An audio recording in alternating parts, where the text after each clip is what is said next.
For more than 1,000 years, people have been facing off in perhaps the simplest, yet deadliest game of all time, the duel. But for two Frenchmen in the early 1800s, the traditional take a few steps, turn and fire format lacks the je ne sais quoi they're looking for. So we're in Napoleonic France, 1808, in Paris. We have a famous dancer at an opera house, a gorgeous lady, Mademoiselle Thiervy. And two gentlemen are desperately in love with her. So one guy, Monsieur Grand Prix, decides to get her an apartment in the city so that he can visit her there. But this plan backfires when he realizes that he's not the only gentleman caller visiting her. There's a second man named Monsieur Le Pic. So Monsieur Grand Prix challenges Monsieur Le Pic to a duel, a real to-the-death duel. But this isn't going to be a regular duel. No. They plan something much bigger, something much more chic. They're going to shoot at each other in hot air balloons over the city. And not just at each other. The goal of this high-stakes game is to shoot down the opponent's balloon. So this dancer must be very special because it's pretty much guaranteed that at least one of them, probably both of them, are going to die. Now, we normally think of duels as a spur-of-the-moment thing that two hotheads kind of engage in. You slap someone and then you go out back to settle things. But no, they schedule this hot air balloon duel for a month out. And you would think having a month to reflect on this plan, somebody would have come to their senses. But no one's head cools down. No one thinks to themselves, maybe this isn't a great idea. No, they all go forward with it. On May 3rd, 1808, it's showtime. As the crowd gathers in the Tuileries Gardens just next to the Louvre Museum, most people think they're watching a simple balloon race until they see the guns. This is high-stakes dueling. There's no surviving in this game. And this isn't even the strangest part of this story yet. Dueling, it's common practice to have a second man with you. But in this case, you need to find someone who is such a good friend that they are willing to get into this hot air balloon with you, knowing that they will likely also die. So that's gotta be a really strong friendship. As the balloons lift off, the mostly unsuspecting crowd begins to cheer.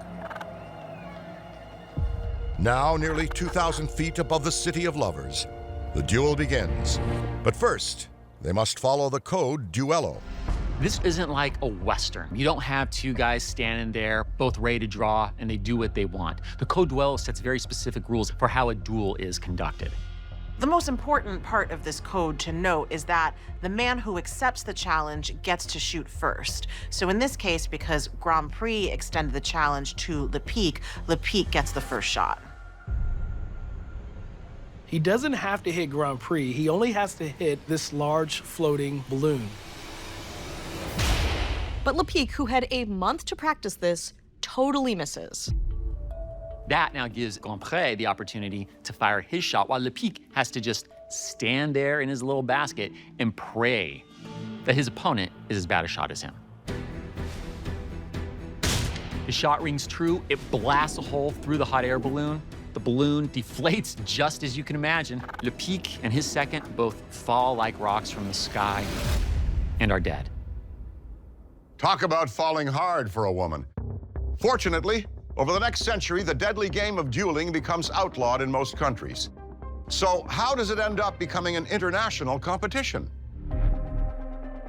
By the early 1900s, competitive pistol dueling actually is quite popular.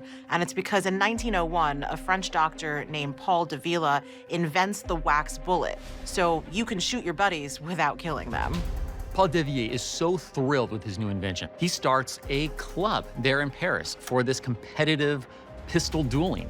And then they start popping up all around the world. They get tons of crowds, and there's even a pistol dueling club in New York that puts on duels in front of Carnegie Hall. While the wax bullet seems safe, you gotta remember it's coming out of the barrel of a gun. It's charged by gunpowder. And you gotta remember it's going with the same amount of velocity. It's just made out of a different material. In fact, one acclaimed pistol duelist, Walter Winans, famously shoots off part of his friend's hand with a wax bullet. Rather than halting the sport, they just add handguards. The sport becomes so popular that it gets added to the Olympic program in 1906 in Athens. But the committee's a little nervous about having people shoot at each other, so they put up dummies and have them shoot at them at different distances. There's the 20-meter and 30-meter duel events, and they actually award medals for the winners. But shooting dummies isn't enough for these athletes. 2 years later, the world's best duelists put on an exhibition in London to convince the Olympic Committee that they should be allowed to shoot at each other for sport. It's the 1908 Summer Games, and people are gathered around the fencing area, and two men appear waiting to face off. They've got these thick jumpsuits on, and they're wearing helmets with goggles attached, and they're carrying guns. And the crowd is thinking, is someone about to die at the Olympics? The two men square off, raise their pistols, and in an instant, one takes a direct hit to the chest. As he goes down, the audience gasps. It looks like they've just witnessed someone being killed. But then, like Lazarus, he rises from the ground. The guy's fine. Everyone goes nuts. It looks like competitive pistol dueling is here to stay, but it's not. World War I rolls around, and suddenly, shooting your friend for sport is kind of in poor taste. So that marks the end of competitive pistol dueling. Personally, I prefer pretending to be shot at. But there's an even stranger kind of duel, one that gives new meaning to a face-off. Perhaps the most violent game I've ever seen is not that of gladiators. It's competitive power slapping, and it's exactly what you think. Two men face off and slap the living hell out of one another.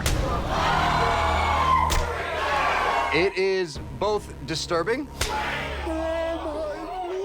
but also hysterical at the same time.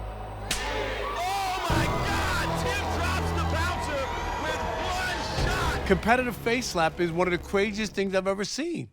They got these muscle-bound grown men, referees, people watching. They're even selling concessions. So how exactly does slapping become an organized sport? In 2017, a promoter named J.T. Tilley decides that this could be a thing. So he starts a league called Slap Fight Championship. He starts making videos of the league, and it takes off. While it may look like a free-for-all, there are rules. There are anywhere from 3 rounds to 10 rounds. A round is signified as one person smacks the other person smacks the other person, round 1. And the judges score based on how much damage you do with your slap. On the other side, they want to see how well you absorb the slap that was done to you. If a person can't recover in 60 seconds after getting slapped, they lose. If a person gets slapped so hard that the spotter has to catch him, it's a knockout. 1, 2, 3. Oh! And we have a knockout, ladies and gentlemen. But this slap-happy game isn't without controversy. Neuroscientists and doctors are obviously against this kind of sport, but others, especially the fans, would argue that it's no more dangerous than boxing or mixed martial arts. Despite the critics, the odd sport continues to grow. In 2022, this sport catches fire, and UFC's Dana White starts a power slapping league, and he gets it sanctioned by the Nevada Athletic Commission. So it started as this kind of viral underground thing, has now become an official sanctioned sport in the United States. Slap-offs, wax bullets, and hot air balloon dueling. We always seem to find strange ways to challenge one another.